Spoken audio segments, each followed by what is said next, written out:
Assalamu alaikum. This is Sir Azhar again in your services and recording this lecture of basic mathematics, interest and annuities. And this lecture is also for those who haven't participated or got engaged in the last previous lectures, which were very important for them.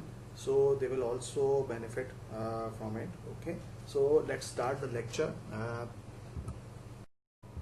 Our contents in this lecture will be that first we will define the interest and annuities, and then we will go for the kinds of interest and the kinds of annuities, and then we will be having a good work on a worked example on compounding on annuities. I will also explain you the formula and work example in regards of compounding interest and the kinds of interest. So let's start our first slide, that what are interest and annuities. Okay, as you have already seen that interest is an additional payment or amount that is charged on the principal amount, as you see it over here in the definition.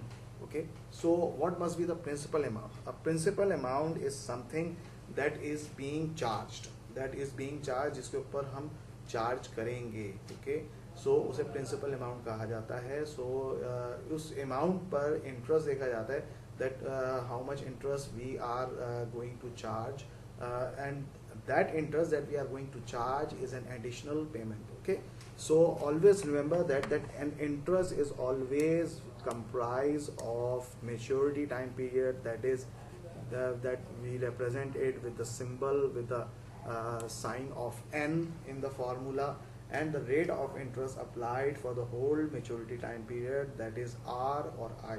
Okay, so always remember in the interest. So what must be the difference between interest and annuities? First of all, we have to understand the terminology of annuities. Annuities is not so different from the interest. They all include interest. Interest is only a charging, it is only a charging rate. But annuities are the series of payment, as you are seeing over here in the definition, that it is termed as series of payments charged on principal amount till the maturity of term period. Means if when the term period is matured, is completely matured, the payments will not be charged further. So they are the series of payments, or distributed in equal interval of time of charging. Okay, sometimes it is annually, sometimes it is semi-annually, sometimes it is quarterly, or sometimes it is for the bi-monthly basis or the monthly basis. Okay, so the series of payment that we pay, they are annuities on the principal amount. So both are same, because interest is charge or additional interest, additional payment or amount, it is charged on principal amount. And annuities, they are also the series of payments charged on principal amount, but they have a common, they have a difference, that they have annuities always have, or they are comprising of the compounding method. Means that I have explained to you that what are compoundings: annual or semi-annual or quarterly or bi-monthly, etc. Okay, so they always comprise of compounding method. Okay, so these are interest and annuities. Okay, now come to the next slide, that how many kinds of interest are there. As I already explained you in the previous slides, that simple there are only two kinds of interest. First is simple interest and the second is compound interest. Simple interest is a terminology in which the amount is only charged on principal amount, or the interest is only charged on the principal amount till the maturity time period, but it does not involve compounding. If in any case it is consisting or comprising of any compounding, so this is a condition over here. If it involves or comprising of compounding, so it does not affect the estimation, because it has a simple formula. SI is equal to P multiplied by R or I, whatever you want to say, R, and multiply by T and divide by 100. Okay, whatever you have just put the values over here, you have to divide the term with the 100, so you will get the simple interest in a.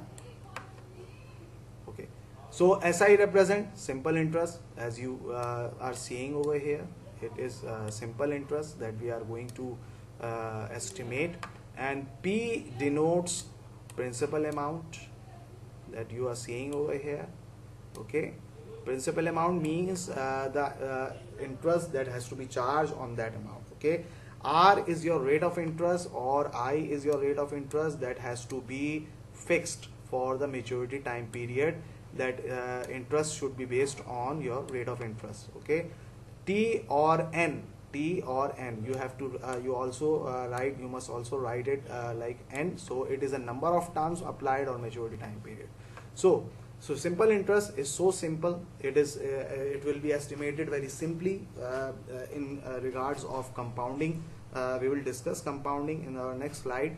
Okay, first of all, I have to explain. I want to explain you in the note that division by 100 can be done before if needed in rate of interest. Okay, if the rate of interest is given to you, and if you want to divide it with 100, so you will get the rate of interest in the decimal form, so you don't have to put 100 in the formula again. Okay, because you have previously done it in the rate of interest. Okay, so this is simple interest. Now the second one is we are going to do is the worked example of simple interest. So calculate simple interest on rupees 6,000. So 6,000 is this amount is your principal amount, because the interest is going to be charged on this amount, mature in 10 years, so this is your N, and with rate of interest 5%, so this is your rate of interest. So we simply put the data over here. P is 6,000 rupees, R is 5% per annum, that it means that it is being charged annually.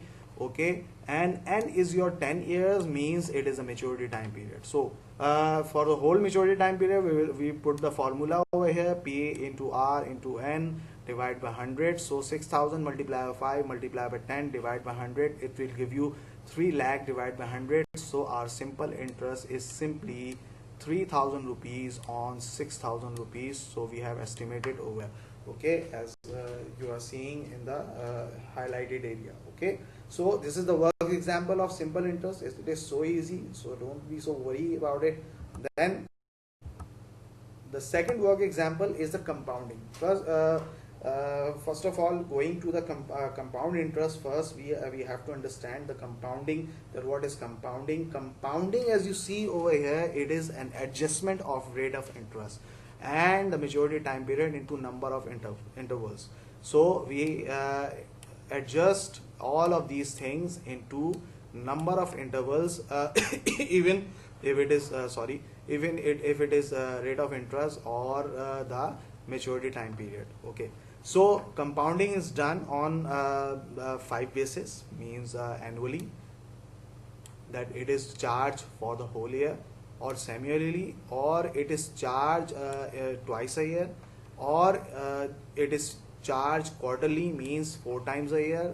Each quarter is comprising of 3 months, so after every 3 months or within 3 months it is charged, or sometimes it is charged bi-monthly, means after or within 2 months, and it is a rare case. The fifth case, it is monthly basis. So when there is a monthly basis, so you must be very cautious about it. Okay, now suppose it that rate R is equal to 10% and N is equal to 12 years. Okay, so this is our rate of interest and this is our maturity time period, as you are seeing here.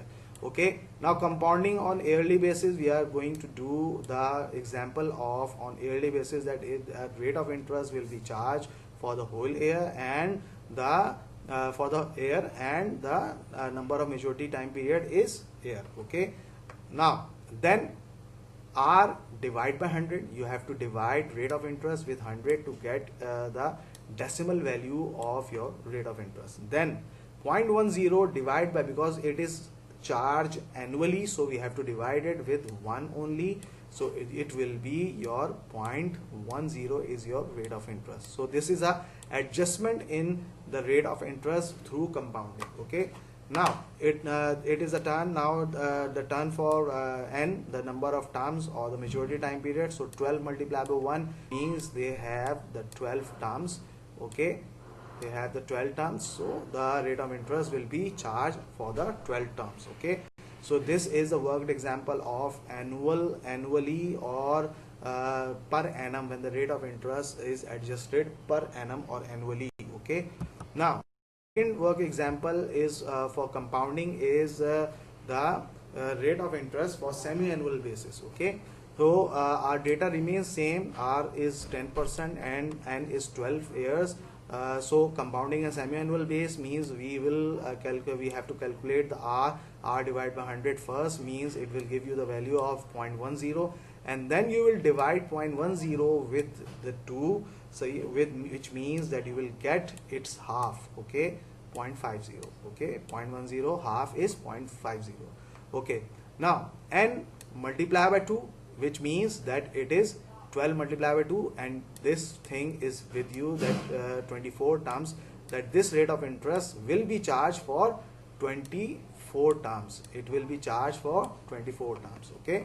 Now compounding on quarterly basis, R is your 100 again. Now we have to charge it on quarterly basis. This was on the semi-annual basis, mean we have to charge the rate of interest for 2 halves. Now we have to charge it for the 4 halves. Okay. Then R divided by 100, you will get simply 0.10, and then 0.10 will be divided with 4, so it will give you its quarter value 0.025. Okay, so you have estimated over here, and then N will be multiplied by 4, and this will give you the 48 terms, that which means that your rate of interest will be charged on 48 terms. Okay, so always remember, rate will be divided with the condition applied, and the number of term periods will be multiplied with the condition applied. Always remember in this thing, in these cases. Okay. Now come to the worked example of compounding, that is on bi-monthly basis. If it is on the bi-monthly basis, means if you already knew that if it is on bi-monthly basis, which means it has 6 terms. Why? Because 2 6 are 12, means in a year, if you charge on the rate of interest on bi-monthly basis, so the terms will be 6 for you. So you will simply get the decimal value by dividing the rate with 100. Then the decimal value of rate of interest will be divided with 6, so you will get its this value 0.016. Okay, then N is multiplied by 6, then you will get these terms, 72 terms. So rate of interest will be applied on 72 terms. Okay, for the whole maturity time period. Compounding on monthly basis, it is a rare case. It is not coming very commonly in the questions or in the problems, but when it comes, be very cautious. First of all, in the rate of interest, you will do the same thing to get the decimal value. R divided by 100 means you will have a decimal value over here. Okay, this is your decimal value. Now this decimal value is going to be divided by 2. Why? Because it is divided by 2 because of we always charge rate of interest on the year. Okay, on the basis of year. So this is the half of the year, so you will charge it on the half basis, which is 0.05.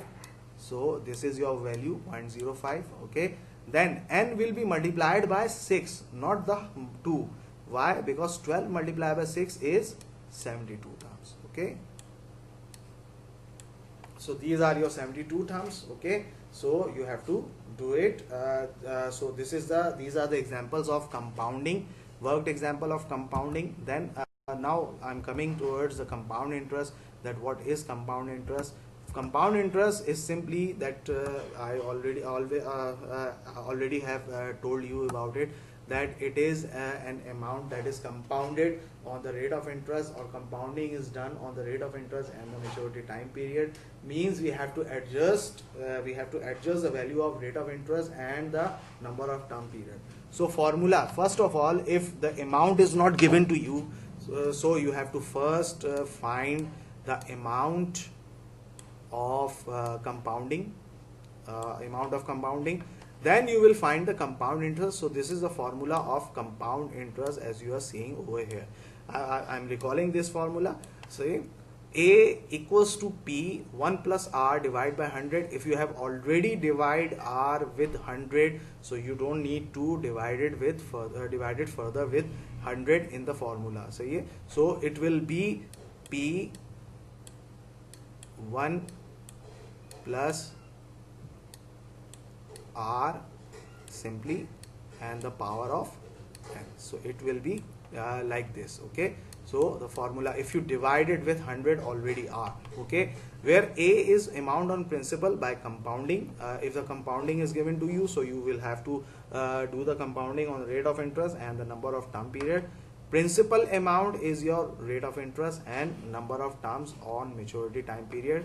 Or for compound interest, CI is denoted by compound interest. So compound interest is equal to amount that you have found earlier in your problem, then subtracted it with the principal amount, you will get the compound interest on that amount. Okay, so it is so simple. Compound interest, the formula for compound interest is this one. If you want to find the compound interest, and if the amount is not given to you, or the principal amount is given to you, so first you have to find the amount and then find the compound interest over here. Okay, so this is very easy. This was the compound interest. Now come to the next part. Before coming to the next part of annuities, let's have a worked example of compound interest. That find the compound interest on 10,000 rupees. So this 10,000 rupees is your principal amount, which you are seeing over here. Compounded annually means the compounding is given to you on annual basis. So you don't have to divide the rate further, and you don't have to multiply the number of terms further. Okay, with the rate of interest, this is the rate of interest that is given to you, 8% per annum. He already tell you about it, that if it is per annum or semi-annual basis for 6 years, this is number of term period. So let's see the solution. As we knew that the amount is not given to you given to us in the work example. So first we will find the amount by this formula. Okay, we are calculating the rate of interest over here with P 10,000. Rate of interest is 8, so 8 divided by 100 here, and 0.08, it is a decimal value and it will be divided with by 1, so we will get 0.08 of rate of interest that is applied on the whole year. Okay, so n is 6 years, 6 into 1 is 6 simply. So we find it first, and then we will put it in the formula. 10,000 is your principal amount, as you are seeing here, 1 plus 0.08, that the power of 6, because it is for the 6 years, so the n denotes with the number of term period. So 1.08 power of 6, first we estimate 1.08 of the power 6, it will be 1.586, then you will multiply it with the 10,000, so it will become and it will give you the answer of 15,868.7 rupees. So this thing will be subtracted from the principal amount, so you will get the compound interest as shown in this formula. Okay, this is the work example of compound interest. Now work example again for semi-annual basis. If the case is coming to you on semi-annual basis, all the measures remain same in this worked example, as the principal amount remains same, the 10,000 rupees, and compounded, but it is compounded semi-annually, means for the 2 halves in the year. Okay, interest rate is 8%, half yearly, means it has to be compounded for 2 halves, and 6 years will be multiplied by 2. Okay, so as we knew that this is our formula here, so we will put this formula is here and we will get our data. P is 10,000, R is 8%, so 8 divided by 100 is 0.08, and then it will be divided with 2, so we will get the adjustment in the rate of interest, that is 0.04. So we have done it earlier, so we don't have to put 100 in the formula because we have done it here earlier. Okay, now n is equal to 6 years, 6 into 2 is equal to 12. So this will be our number of term periods, that we will adjust the term periods for the 12 terms, not the 6 terms. Okay, so A is 10,000, 1 plus 0.04 power of 12. So you knew that how to calculate the power of 12 in the calculator, 1.04 of power 12. So this will give you 1.601 when you multiply it with 10,000 here. So it will give you amount of 16,010 rupees. So you have to subtract this amount 16,010 rupees with the 10,000 rupees. So we will get the compound interest on the half yearly basis. Okay, the compounding on half yearly basis. Okay, now the quarterly basis, when the situation or when the condition include the quarter, the charging of rate of interest on the quarterly basis. So the example remain the same. We have a principal amount of 10,000 here. Okay, compounded quarterly means we have to charge it for the four quarters in the year. Each quarter consists of 3 months with rate of interest 8% each quarter for 6 years. Okay, so this is understood, but the condition is quarterly, not semi-annual. Okay, so we knew the formula already. We will put the formula here. First of all, we will remind the formula here, and then we will work on the data that is already given to us. So principal amount remain the same, 10,000 rupees. Rate is 8%, but we will divide 8 with 100 first, then we will get the 0.08, then we will divide it again with the 4, because we have 4 quarters in a year. Okay, so we have a rate of interest for each quarter is 0.02. Okay, now n is 6 years, 6 multiplied by 4, it is 24, means we have to charge a rate of interest for the 24 terms. Okay, so A is 10,000, 1 plus 0.02 power of 24, so 1.02 power of 24, as you are seeing already here. Okay, then it will first of all we estimate it first, and then we have 1.608, then 1.608 will be multiplied with the 10, so we will get the amount here 16,084 rupees. Okay, so we will subtract this amount 16,084 rupees with the 10,000, it will be 6,084 rupees compound interest. Okay, so this is a worked example of compound interest on quarterly basis. Okay, now kinds of annuities, as I already defined you about the annuities, that they are the series of payment charge on compounding of charge on rate of interest and the number of term period, but with the compounding. Okay, so compounding is always there in annuities.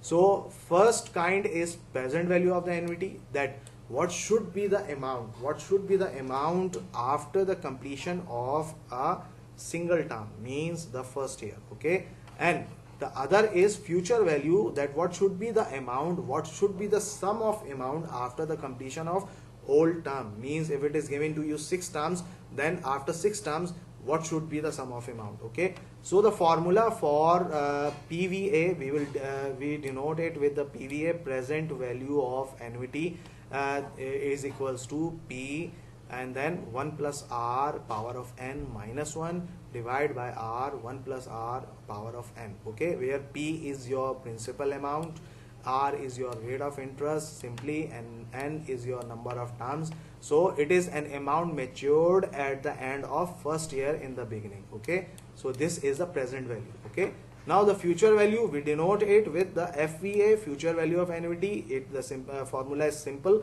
P 1 plus R power of n minus 1. It remains same just like in the present value of annuity, but we divide it completely with only the rate of interest. We divide it completely with the rate of interest and the this term that we have written in the numerator. So it is an amount matured at the end of the term applied. So it is very simple, annuities. So you have to work through the formula. Okay. Now this is the worked example of the annuity. Mr. Nasir wishes to save more than rupees 60,000 for her daughter admission. He has been needed with the 60,000 for her daughter admission in the school, for which he has to pay orderly payments at the end of each term of rupees 7,000. So this is our principal amount that he has to pay, compounded semi-annually with rate of interest. So compounding is semi-annual. Okay, and the rate of interest is applied by semi-annually, 6% semi-annually. Okay, you are seeing over here for 10 years. So n is your 10 years. Find the present and future value of annuity. So it is very simple. P is your 7,000 and R is your 6%. We work on the rate of interest because it is on the semi-annual basis. 6 divided by 100, we will get 0.06, and then we will divide it with the 2. Okay, so we will get the 0.03 in the rate of interest. Okay, so n is 10 multiplied by 2 is equal to 20. Okay, so this is our number of terms that are applied on the rate of interest, the 20 terms. Okay, so present value 7,000. We will put it in the formula. First of all, we will solve the bracket with the 1.03 in power of 20. Okay, so first of all we will solve it with the given data. Okay, so 1.03 power of 20, so it will be minus, I have done it completely over here. Okay, so you have to put all the data in the formula. So I have done it over here. The answer that the remaining answer that has been come after calculating this one. So we will get the 0.806 here, and in the denominator we will get simply the 1.806 multiplied by 0.803. Simply putting the values in the formula. So you will get 7,000 multiplied by 14.9 after solving this bracket. As you are seeing over here. So we will have our present value of annuity 1,04,481 rupees. So after the completion of 1 year, the present value of annuity will be this. Okay, so what should be the future value of annuity for the 10 years? So we will put all the required given data in the formula of future value of annuity. So this thing will be, as we have calculated earlier, 0.806. So same, and then divide by 0.03. So when we multiplied it with the 26.86, so it will give us the future value of annuity of 188,066 rupees. I hope so that these worked examples and this lecture benefits you all, and you will be able to do the assignment very easily. As assignment is not so hard, so carry on doing your assignment on time, because I will only give you the 15 to 20 days for assignment, for the submission of assignment, and this assignment is for 50 marks. So everyone is depending on the 50 marks, so do it on the time and submit it. I will give all the instructions and explanations about and the link to the Zen. Zen will forward you all the things. Okay, so goodbye, have a good day, and I hope so that you will get a lot from this lecture.